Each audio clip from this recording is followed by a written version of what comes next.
Hello and welcome to the Arsenal Bite Size Podcast. I'm your host Clayton and welcome to your Super Sunday preview. Liverpool versus the Arsenal. I heard a stat from one of the journos in Arteta's presser. Forgot who it was. It is the earliest in the season that the previous year's champions and the previous year's second place have met. So Uncle Mike is with me to preview it.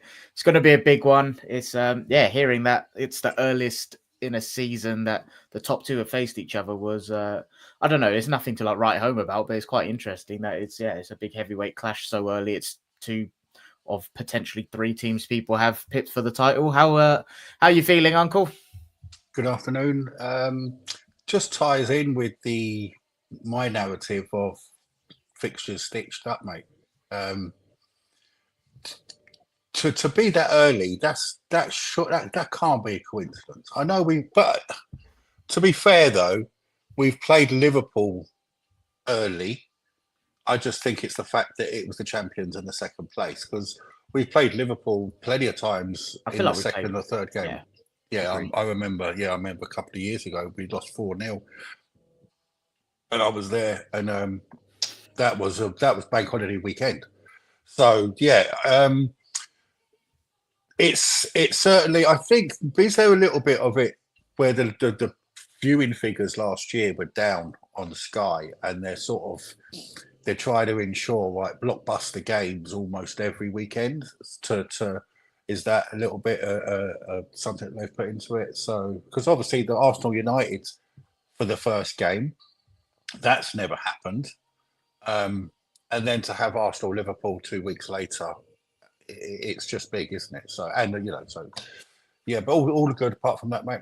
Well, we'll get into it specifically. I do want to get your thoughts on the Champions League draw in a sec, but what's your general feeling going into the game Sunday? We'll talk about team news and scores. Yeah, I don't think after the transfer window, and I still believe there's some more to be done potentially. I don't. Okay, we've got a caveat with the Saka and Havertz and Ødegaard news. So, are we as confident if we had those three players? Then absolutely not. But the fact that I'm still fairly confident without those three players is an indication of where we are as a squad under Arteta, I believe. And I'm fairly confident. I think this could be the time to got a terrible record there. But I think I'm fair. I can see some of our strengths for the first time, not the first time, but with the squad that we've got, could actually do some serious damage to them. All right. Well, in the matchups. So yeah. All right. I'm excited to hear about it. Well, we'll get to team news, predicted lineups, and score predictions in a second. 0-0. Well, we'll see. It's we've not actually won there in the league since 2012, which I think was the Cazorla, Diaby, Podolski. Yeah, Arteta played as well, didn't he? Arteta played indeed. Yeah. Diaby was balling out that game, and I think we've only won there twice in the league, I want to say, and I'm sure the second was literally the year before where Van Persie scored 2. It was like that kind of the kit with the 2 shades of blue. Yeah. I think that was it, but I may have that wrong. I know definitely the last time we won in the league there was 2012, and obviously since Arteta's been here, we've had a few of those records, haven't we? Where it's not one at this ground since X, not one at this ground since then, and it's like, could Anfield be the next one that we hopefully put to bed? It's almost like the final hurdle, isn't it? That we've done Old Trafford. We still haven't gone to City and won, even though we were so close last year. So we are sort of slowly ticking them off in order. Even though you're still going to Old Trafford, you're squeaking wins rather than... We're never going to smash up Manchester United. We've talked about that in the preview for that game. But yeah, not lost in 4 years at Anfield, and I think I sent it to you, but I was showing, I saw it the other day, the lineup that we had in that game was shocking. So I don't even think it was that bad, that lineup. Let me find it, because you did send it to me the other day. Where is it? It's not. There's a 60% of it is okay. So it was Ramsdale, Tomiyasu, White, Gabriel, Nuno Tavares. Remember that fucking stinking first 20 minutes? I think that was the game. He got subbed at half time, I believe, on that game. I think Tavares. I'm sure he got subbed at half time.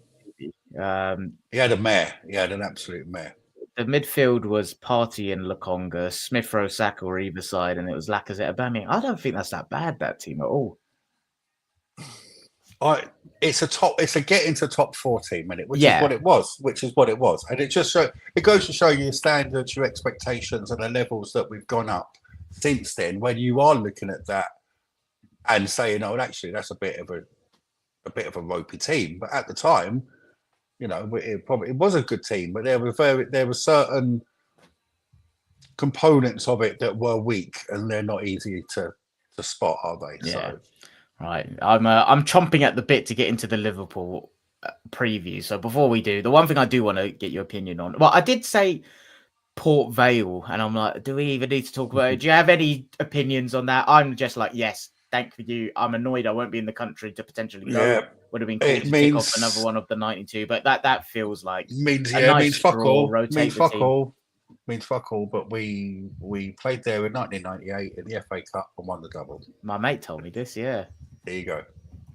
There's been a few parallels drawn with like previous seasons. It's a nice game depending on when it is and what Champions League which we'll get onto when those, because that'll be really interesting. That's the key. That could be very key, those fixtures in the next couple of days, how they drop and when they drop. But it's certainly, you know, we've talked about it. We've got the most stacked squad I can ever remember at this football club. So we almost need games to.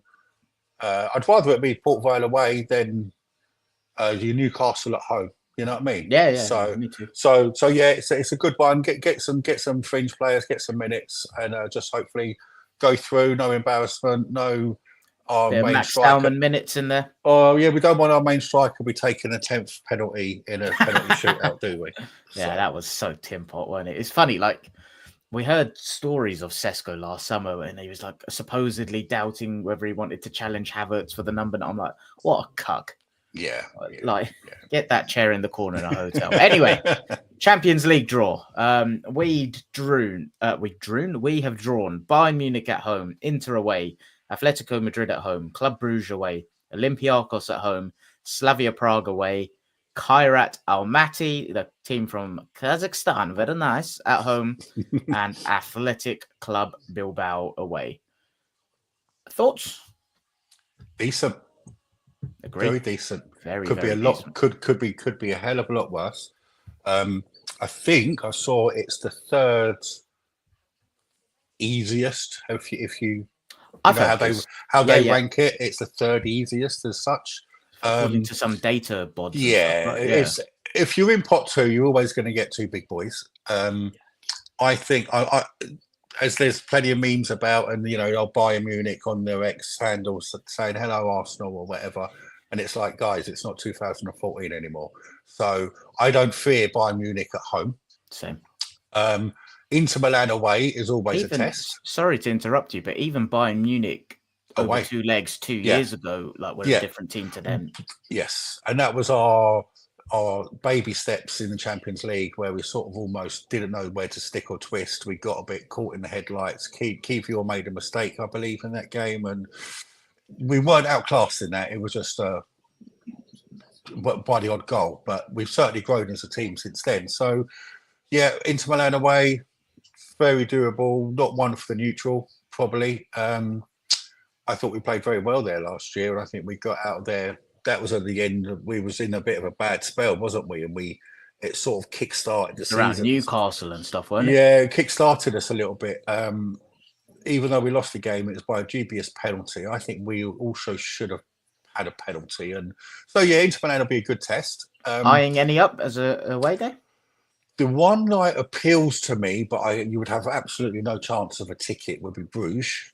It's the allocation, nothing. Yeah, 1,400, mate. So, but it's a lovely city. I would love a Bilbao trip. San Sebastian has been I'm a massive foodie capital of Europe. And that's the other one I was going to say would be there, and that depends on when again, it is what it is. But some of these trips are more appealing in September, October than December. Slava Prague in December. No, mate, that's not. I'm bloody glad we got that Kazakhstan team at home, though. Like, not from an away, just from the players' perspective, like not having to do that travel. I don't know what I do know the state of the pitch because I had to cover that as a club on the Planet FPL pod I did a couple of weeks ago. But yeah, in general, I think it's a really, really tidy draw. I think it's a nice balance of like opportunities to rotate, opportunities to test ourselves, and like. Because I do think it's quite important in the league phase to still have one or two games where you have to play your best. Just keep that rhythm game to game, like rotating every 3-4 days and stuff. So I think that's good. Like you say, it depend when it all lands, but all in all, I'm very, very happy with that. Yeah, agreed. Should we get into it? Yes. Right. Liverpool versus the Arsenal. Apparently, this is taken from the Arsenal website. There's been 198 goals in 66 Premier League meetings between the two. So there's an average of 3 per game. Only Spurs versus Liverpool has more goals. We got my mate Andrew is in the chat. He says he distinctly remembers an Arshavin winner in December, the season after the 4-4. And he's saying, Eze, what have you got for us? We're due a player getting a debut goal. Now, before we go into the predicted teams and lineups, let us know, anyone in the chat, what you think the lineup will be. Who do you think is going to start at fullback, left wing? If Ødegaard is out, what do you think we'll do there? Is it as simple as Madueke coming straight in for Saka on the right? Let us know. But team news-wise, we have got doubts.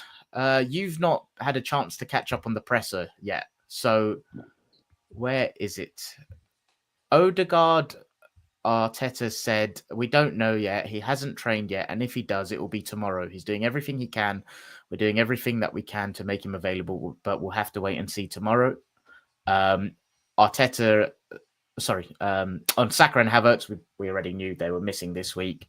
He spoke a little bit about that. Christian Norgard and Ben White are also doubts. He didn't really say too much more about that. And I did see a tweet from Simon Collins where he added that Leo Trossard is also a doubt. So I can't find any more information on what that may be, but I do remember seeing the tweet from Simon that Leo Trossard's also a doubt. So with that in mind, I mean, before we get into it, like what? No, let's just go for it. What do you think we'll do lineup wise, and how much are you thinking about what Liverpool may do when you're thinking about what we may do? They have some struggles themselves, don't they? So they are, I believe, Kirkes is fit, but Frimpong's out. So it was Szoboszlai. Szoboszlai played right back against Newcastle, yeah. And the other option, I believe, could be Jones or Endo. But Bradley did come on against Newcastle, and he's a natural right back.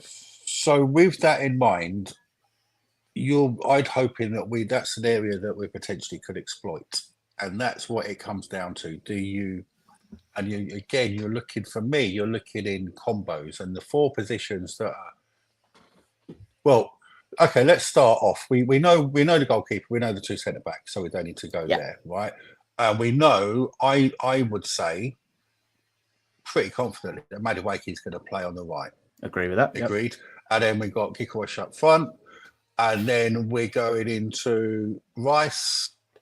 And who's our striker? Kikosh. Big Vic. That's a Neema's Nawaneri. Big Vic. So then we've got up for grabs is whether it's Martinelli or Eze. Yeah. Okay. And any doubt on Zubimendi? No. So it's going to be Zubimendi and Rice. Yeah. Yep. So they're the 2. Now so it's either Ødegaard, Martinelli, your left back and your right back for me. Mm-hmm. Now I'm in agreement with that so far. These are the interesting combinations, and this is why it's so exciting that we have got the depth of squad, and it depends on how you want to play it. Now, on Martinelli, by the way, if I could just input there, Arteta was actually asked about him, I think by Simon, on whether there's a chance he may leave, and Arteta was like pretty bullish on like. Yeah, I saw that. It's because I watched it, and he was like, no, important part of the squad, and he emphasized the thing you and I have been speaking about for a while. It's like different options for different game states and stuff, and like we'll come on to it, but this is a Martinelli fixture for me. In terms of opponent, he's historically done well against them in different systems, both us and them. And it's a game where there will be space. I know there was against Man United, and he kind of shat the bed, but I'm ignoring that. And that's why okay. Your question would be what you doing with Salah? Well, so we start there. Because that's a good point to start, because I think that's the main point to start, and then you can build out, because you've got to negate their biggest strength, I believe. Certainly Liverpool at Anfield. You have to start negating there. I'm glad you asked, because this historically, and I've been running these scenarios in my head this week, like this historically would have been Tomiyasu Timber. I don't care what side, but like one of them will lock down the left. But Ben White's a doubt. So does Timber by default have to play on the right? And then I was like, Lewis Skelly, I think, is getting an unfair rep for not being a reliable defender, in my opinion. Mm-hmm. Like, I still feel fairly and very confident that he's a good 1v1 defender. Yes. But if you do, like, who's our best? It's Timber. So, okay. Yeah. If we do go Timber left back to lock down Salah, what does that give us at right back if Ben White's unavailable? Mosquera. That, to me, feels too defensive. Because Mosquera is more like he's come on in games at right back to shut the game out, hasn't he? Like, he doesn't add much going forward. He's just there. And that feels almost a bit too lopsided. Sorry, go on. But with Madueke, and this is why it's so interesting, because you've got to look at the four, because you've got Madueke on the right-hand side. So you could is Mosquera going to be able to mop up, and he can still go up quite high. He's got pace. Will that help him? Madueke do what he needs to do on the right-hand side. Martinelli, is the only one that you can trust to do his defensive duties out of those three players that you could potentially put in. Eze, Martinelli, no Trossard now, or a doubt, and Madueke. Martinelli's your banker on your defensive duties. So if you are going to go Calafiori, and then it does look like it's a Martinelli Calafiori type of game, because you might want what Calafiori can do in the midfield, and Martinelli, you rely on him. Or as you say, or do you go MLS with an Eze as that combination? Can I do my spiel back to front? Because I feel like I need to do it from back to front to be able to get my flow. Right. Otherwise, I'll get confused if I go in like pockets and periods. So like, the fullback bit is exactly like where I was, is where I got to, in the sense of like, I just feel like Timber left back would be ideal, but I don't think we have a right back that suits this game, assuming White is a doubt. So I just think it will be Timber right back. Mm-hmm. The left back thing is like, okay, Calafiori against Salah, scary. He did it at Old Trafford. And like, I know Salah's the best you can get in the league, but I do think there's a shift in our intent to attack and be brave and be ballsy this year. And I do think it may be covered slightly by a potential Martinelli with his work rate, and also a slight positional tweak, which we've seen in the middle with Declan Rice maybe covering and playing a little bit more conservatively in build-up and off the ball, where it's like he comes in a little bit closer to Zubimendi. He can mop up and hoover that little area. And Arteta, even in this presser today, mentioned starters and finishers. And I do feel like he just wants to start the game with a Calafiori. Because Calafiori is not coming on to finish a game, is he? To close it out, see it out. No. I do think there's an element of bravery where it's just a case of he wants to go for it. And like bringing it back to where we were talking about the different options, I don't think he would start the game with a Timber Mosquera pairing. I feel like that's how he would want to finish a game. So I think it will be Timber right back, Calafiori left back, negate the risk of Calafiori vacating space by having obviously Gabriel there, having a Martinelli left wing that, like you said, does his working hard, tracks back, have Declan Rice positionally tweak. Now, this is the thing I'm going to work on. So on that assumption, it will be Madueke on the right. Now, the with and without Ødegaard is the thing where I'm kind of running in circles in my head. With Ødegaard, I know there's an argument to just throw Eze in on the left. I do think he won't do that, and he will go with Martinelli if Ødegaard is fit. If Ødegaard isn't fit, I then think Eze comes in, and it's him as the kind of conventional number 10, however you want to do it. But there is one thing in my head where I could see Marino playing in the absence of Odegaard. And like, I'm not getting too fixated on who's the 6, who's the 8, who's the right-sided 8-10. It's more thinking off the ball. Liverpool have vulnerabilities. I think we can absolutely exploit them if we get our press right. And I really hope Odegaard is fit because he leads our press. And I'm not... Arteta said it himself after Man United. Gyökeres is still learning how we press. Eze is an unbelievable footballer. I wouldn't say we associate his pressing game as his kind of elite strength. I don't doubt he can learn it. But in the absence of Odegaard, I do wonder if we see a Marino come into the side and it's like different zones that people occupy depending on what's going on. So like in one area of the pitch, if Liverpool have the ball and they're building up, Rice is the man that goes and joins Gyökeres pressing. We've seen that before with like Jorginho Rice where they alternate. And it's like, it doesn't matter who's 6, who's 8, who's 10. It's in this scenario, Rice, you're the furthest forward. In this scenario, Marino, you're a little bit higher. Rice, you're conventional next to Zubimendi. And it's just having those 3 that kind of rotate in and around. When Aries another one, I think he could have a chance. I just think it's a bit too much for him to start this personally. So I've been toying around it. Do you have any strong thoughts on without Odegaard, what we do? It's very similar to yourself. It's that... Is Arteta changing enough that he's going to take that risk with Eze rather than a Marino? Does he want to strangle control and get the high turnovers, but then who's playing the balls through? They're very decent players, but they haven't got that spark like an Nwaneri or an Eze can provide. And you're hoping that Madueke can bring some of that because, he looked very good on the right-hand side. So it's the real...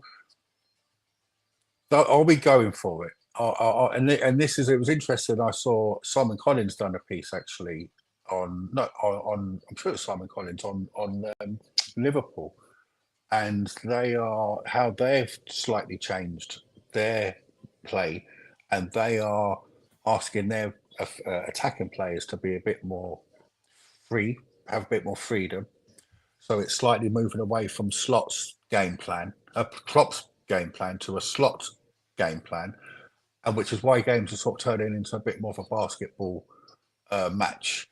And it's whether we want to utilise that and go toe-to-toe with that, or whether Arteta reverts back to what he's always tended to do, certainly in the big games like this, is wrestle control and then have finishers that could maybe finish the game. So that's going to be a really interesting balance. And this is where... So he starts with Marino for 60 and then bring on an Eze for the last 30 or do something like that, or an Nwaneri. So, I don't know. This is where I do think I definitely galaxy brain it sometimes, to the point where, like, I believe we're a better football side than Liverpool with what we've got at the minute and what they've got at the minute. I think with their transfer window, they've got worse, in my opinion, as an overall squad. And defensively, they can so be got at. And I think when I say am I galaxy braining it, it's the whole talk of like, how do we press? Who leads it in the absence of Ødegaard? And it's like, fundamentally, do we just go, Eze's a fantastic footballer that can hurt them. Get the ball to him and then just do damage. Put him in the team, do the damage. Yeah. Calafiori is a wonderful unicorn to have that can cause damage. Just know that we've got a fucking bastard in Gabriel there that will go out, cover the space. Declan Rice is smart enough to know what to do. I don't know, like, you and I sound quite high on Martinelli. We'll get to the actual confirming what we think the lineup will be, but even Madueke on the right, like, do you think there's a chance it's Nwaneri at all in like the 8-10 on the right? No, I think what you said, I think it's a little bit too much. But just for his off the ball contributions, he's still learning. He's certainly an impact player. He would be one to bring on with 25 to go. But what I think Arteta is very, very wary of, certainly going to title contenders, is to be overrun. That City game scarred him three years ago, and we've never been the same side since then with our philosophy or his philosophy. I think that really hurt him that day. So I'd like us to be brave and be attacking. I don't want us to be again go there and get the narrative of you don't go there to win and all that nonsense. And look, a point is be a very, very good thing to have at this stage of the season against them. Just don't want to lose. But why not go there with a bit of swagger and go, look, we are better than you.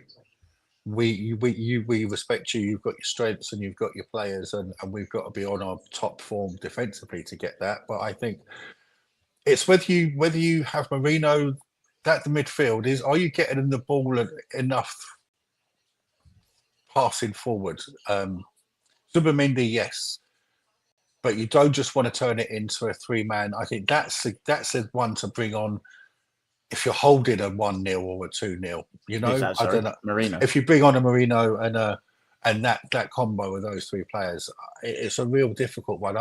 We know Arteta enough that my gut feeling is telling me he'll go a bit cautious, but I'd actually like him to go a little bit more adventurous. As you say, if you've got these players, why aren't you using? But is it just too soon for Eze? I don't think it's too soon. I think it's just like system. I mean, for the system. Oh, sorry. Does he know? Yeah. Does he know? Does he know the press? Does he know the? But as you say, just give him the ball and go. That's what we bought him for. Give him and the even ball off the left, something. it's like there is an element of me that I think I've got this idea so ingrained in my head of Martinelli just suits Liverpool that I'm almost I can't see anything else. Maybe it is just a case of Eze just goes straight in there because Eze can absolutely punish them as well in the pockets, whoever plays right back. But just on Ødegaard, by the way, he has been included in Norway's squad for the international break. So I don't know if that maybe hints that it's not as bad. Yeah, I mean, if he was fit, but he's not going to be fully fit, is he? He's going to be in some discomfort.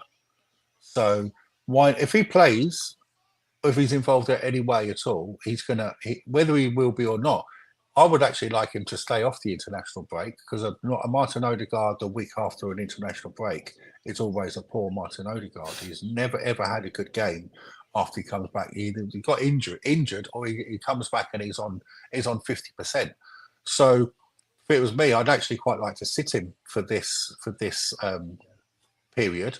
Go on, let's lock it in. Do your predicted 11 with and without Ødegaard on what what you think the manager will do, and then I'm curious. You did say you would like to go for it a bit more. What you would do?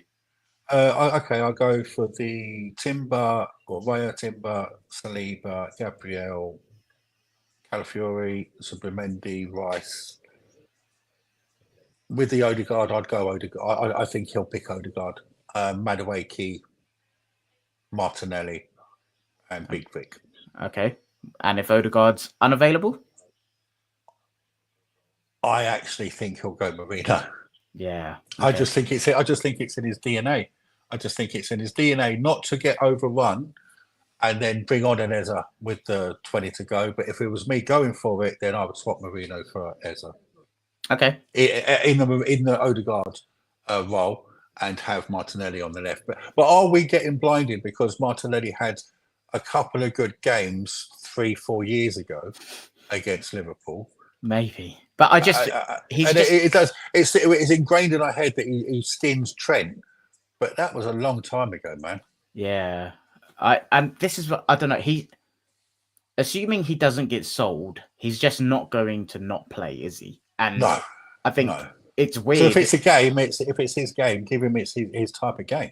And it's weird to think that his type of game may be one of the hardest ones at the reigning champions, but that's just who he is. He almost struggles when it's the air quotes easier teams at home because of the lack of space, right? And the better teams give you more space. So maybe that's what it is. But for what it's worth, my predicted team with Ødegaard is the exact same as yours. I think it will be Madueke on the right, Martinelli on the left, Calafiori left back, Timber right back, Big Vic up top. Without Ødegaard,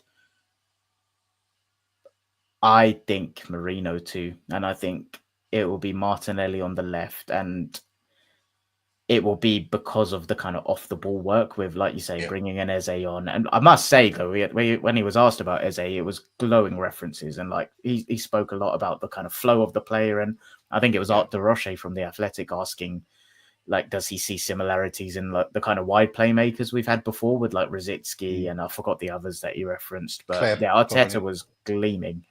Yeah, he did the old the Wenger laughing when asked about that Bayer Leverkusen defender Hincapie, I think it's pronounced.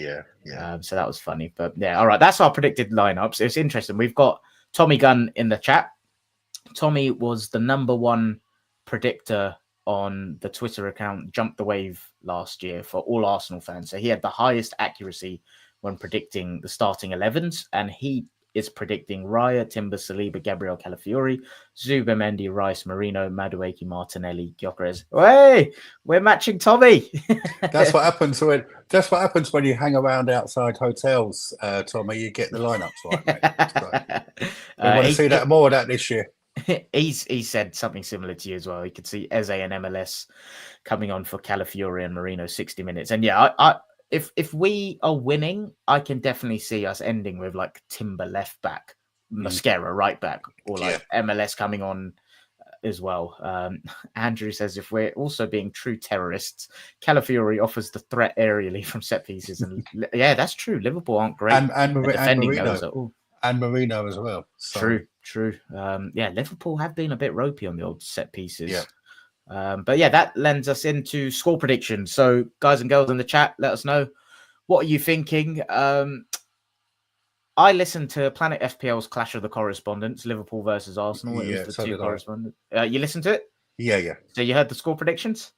I didn't. I haven't got to that bit yet. Okay. Well, do I spoil? No, go for it. Yeah. No, go for it. Our man Adam 352. 3-1 to the Arsenal. He's gone. Oh, yes. Nice. Suj, like it. Suj this morning, I did our patron preview. You know what? He's gone. 2-1 Arsenal. 3-1 to the Arsenal. Ooh.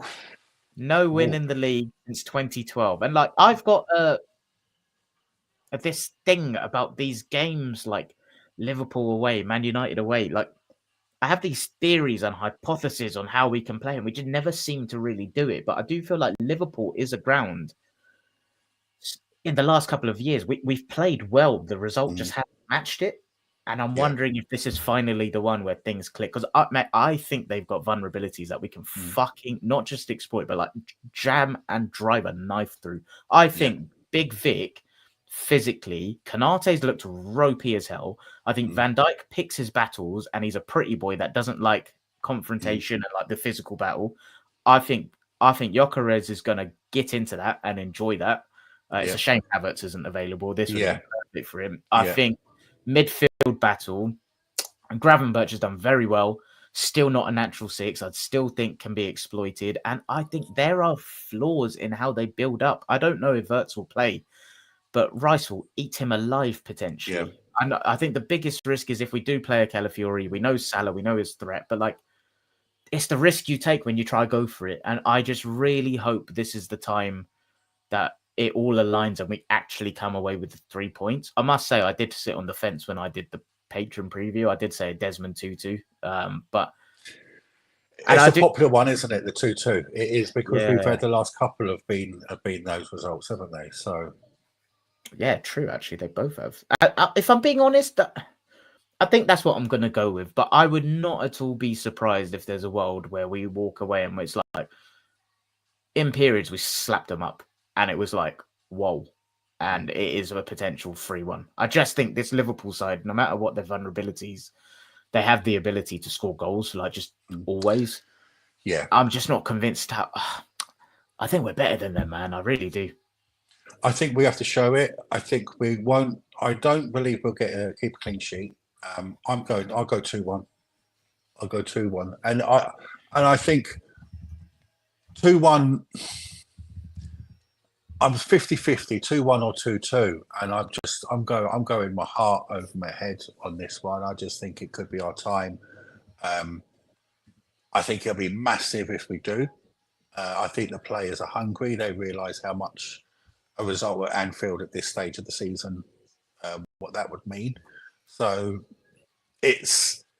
we've got the tools in the toolbox to do damage at there. Yep. It's whether we execute the plan to what Arteta sets out and how they are on the day. If they've tightened it up, if Konate's got a little bit more form, you're not going to get. Well, they look very vulnerable with this in what I've seen so far this season. So, and then I look at our strengths, and I think we could get at them. So, and if you can't have confidence after that, then when are you ever going to have confidence of going to Anfield? We're not being cocky. We're just saying we're looking at our squad, we're looking at our team, and we feel that this time I feel that we could go there and really get to do some damage. Imagine if we walk away with 3 points and we've played Man United away, Liverpool away, and we're sat on 9 points. Jesus Christ, mate! It's huge, mate. So I think that is that.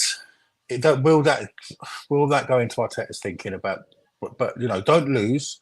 But we have been, that accusation is always at us when we go to these big games. We always do sit back a little bit, and I know there's a very fine balance. So let's see. Well, and this is where it's so intriguing to see. Like Man United, we did not sit back. I don't think we were good, but you could see what the intent was. And like, are we just gonna go and like heavyweight boxing, like just blow for blow, just go for it and see if we can outlast them 12 rounds? And who's got the better defense and who's got? I mean, So it could well be a fourth rear. You know what I mean, or whatever. It could be an It's not going to be 0-0.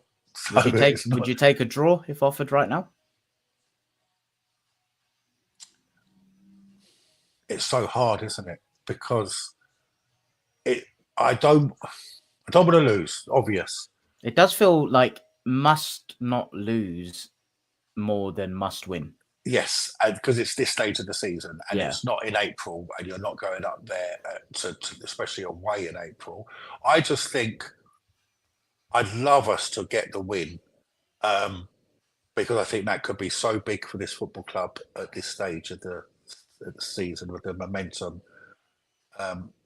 So if it meant going for the win over sacrificing the draw, a loss at this stage of the season isn't that bad, but a win at this stage of the season could be massive. So I'd like us to go for it.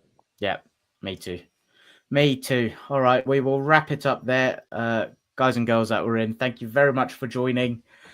Fingers crossed it is a massive 3 points for the Arsenal. I think, I do think it's the stage of the season where like it won't totally impact the outcome of what happens domestically, but I just think we're due a 3 points there. And like we said, that there were these records at grounds like Tottenham, Man United, Chelsea, that we went and we docked them all one at a time. City and Liverpool are still the ones that we need to get over that line.